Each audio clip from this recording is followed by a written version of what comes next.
Before the USA market opens today, 3 major developments could shape everything. And one of them is a massive shakeup in the AI chip wars that sent a tech giant tumbling. First is Nvidia dominance challenged late yesterday. Reports emerged that Meta Platforms is in talks to spend billions on Google's new AI chips. This news sent Nvidia shares dropping over 2% while Alphabet, Google, stock jumped.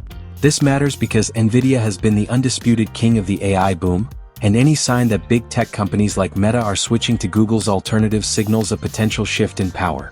Watch for volatility in semiconductor stocks today as investors digest this threat to Nvidia's market share. Second is surprise retail strength despite fears of a slowing economy. Major retailers delivered a shock to the upside this morning. Best Buy and Kohl's both released earnings that beat Wall Street expectations, with Kohl's shares surging in reaction. This is critical because it suggests the American consumer is still spending heading into the Thanksgiving holiday season. If this optimism holds, we could see a strong rally in the retail sector at the opening bell. And third is bad news is good news for rates. New economic data released yesterday showed U.S. consumer confidence falling to 88.7, the lowest reading since April. While this looks bad on the surface, the market actually rallied on the news. Why?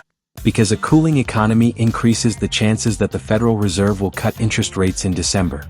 Traders are now pricing in an over 80% chance of a rate cut next month, which pushed bond yields down and sent the Dow Jones surging over 600 points yesterday.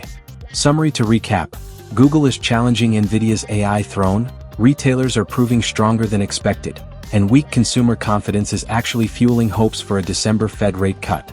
If you found this helpful, like and subscribe for daily market updates. This video is for educational purposes only and not financial advice.